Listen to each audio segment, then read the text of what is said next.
اب آئیے بندہ نواز گیسو دراز، یہ بھی سلسلہ چشتیہ کے بزرگ ہیں اور بڑے پائے کے بزرگ ہیں۔ گلبرگہ میں آپ کا مدار ہے، یہ خبیث ان کے بارے میں کیا کہتا ہے ذرا سن لے۔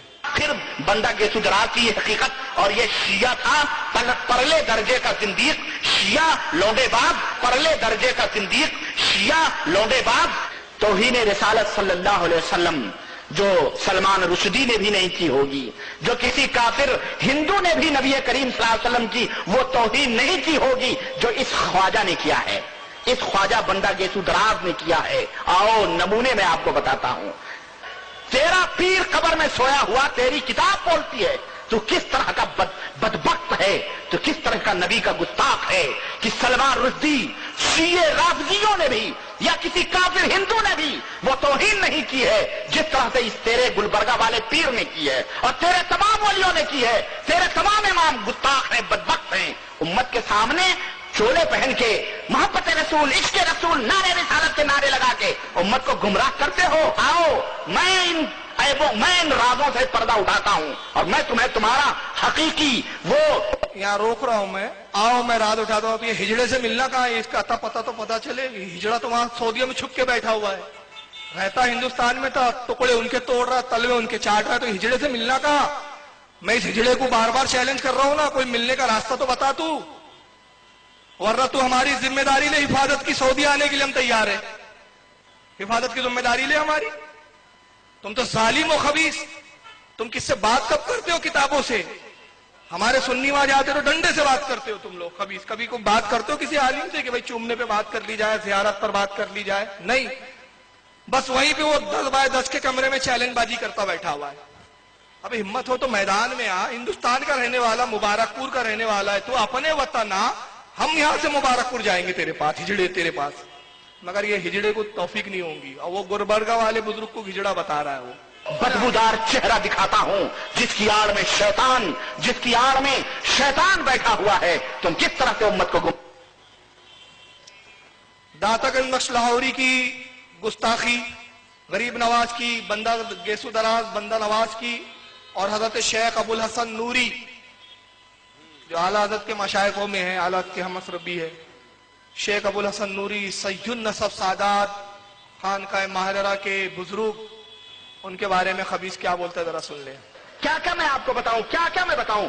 کہتے ابو الحسین نوری کہتے ہیں انا عاشق اللہ وہو یعشقنی، جو ہے میں اللہ سے عشق کرتا ہوں اور اللہ مجھ سے عشق کرتا ہے۔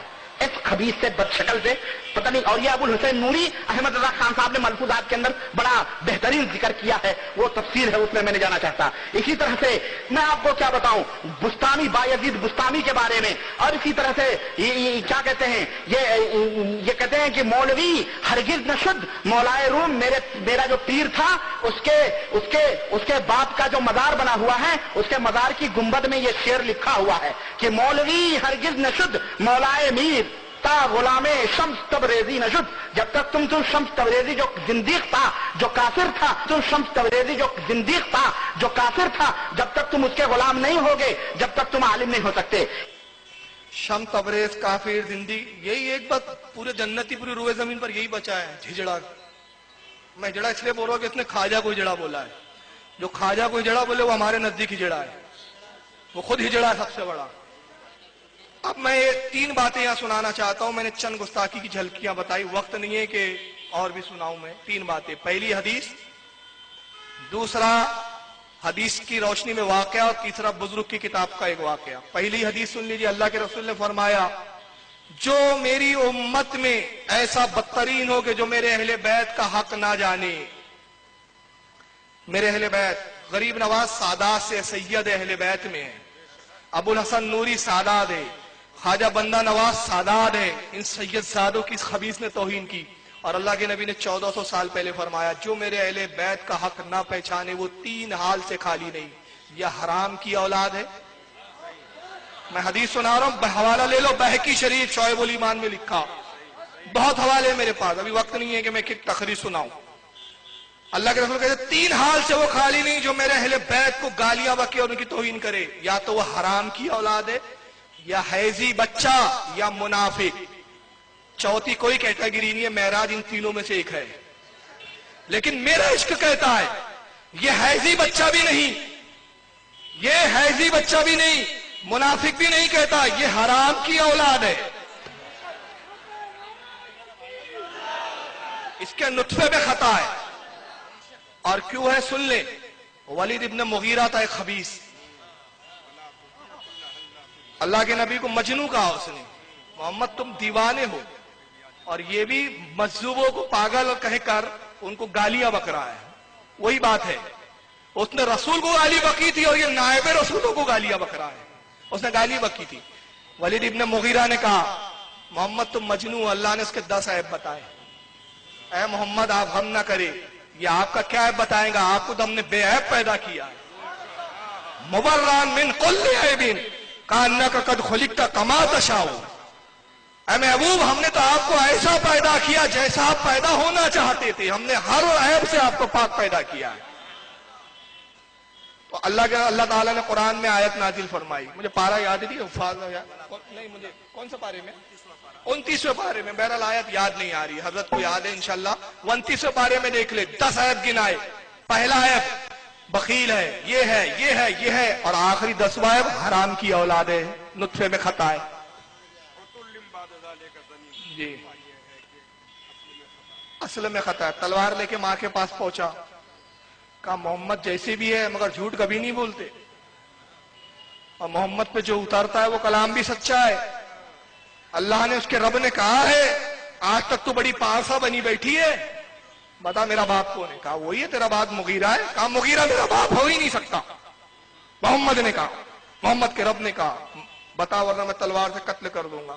گھبرا گئی، وہ بھی جانتی تھی رسول اللہ پہ جو وحی آتی ہے وہ جھوٹی نہیں ہوتی، کہا بات جب وحی تک پہنچ گئی ہے تو سن ولید، معاملہ یہ ہے تیرا باپ جو ہے وہ نامرد تھا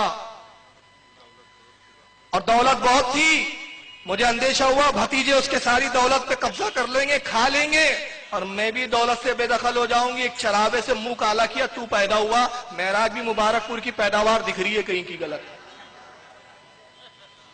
اور تیسری دلیل تذکرۃ الاولیاء میں حضرت فرید الدین عطار رحمت اللہ تعالی علیہ لکھتے اس واقعے کو، امام اعظم ابو حنیفہ بیٹھے ہوئے ہیں، مجلس چل رہی ہے، آپ خطاب فرما رہے ہیں، فقہ کے مسائل بیان کر رہے ہیں، فقہ کے حدیث بیان کر رہے ہیں، شاگرد لکھ رہے ہیں، کچھ دوری پہ کچھ بچے کھیل رہے ہیں گیند سے، گیند اچانک اچھلی مجلس میں آ کے گر گئی، سارے بچے سہم گئے، امام اعظم کی مجلس میں گیند چلے گئی، ایک بچہ بے باکی سے نکلا، سینہ بڑھا ہے میں لاتا ہوں گیند، بے باکی سے آیا، مجلس سے گیند اٹھایا اور چلتا بنا، امام کی نظر اس بچے پہ گئی، بے ساختہ فرمایا اس کی اصل میں خطا معلوم ہوتی ہے، حلالی معلوم نہیں ہوتا۔ مجلس ختم ہوئی، لوگوں نے کہا امام آپ نے بہت بڑا الزام لگایا اس کی والدہ پر، ہم جانتے ہیں کہ اس کی والدہ بڑی پارسا اور بڑی نیک ہے، آپ نے کیسے کہہ دیا کہ اس کی اصل میں خطا ہے، یہ زنا سے پیدا ہوا ہے؟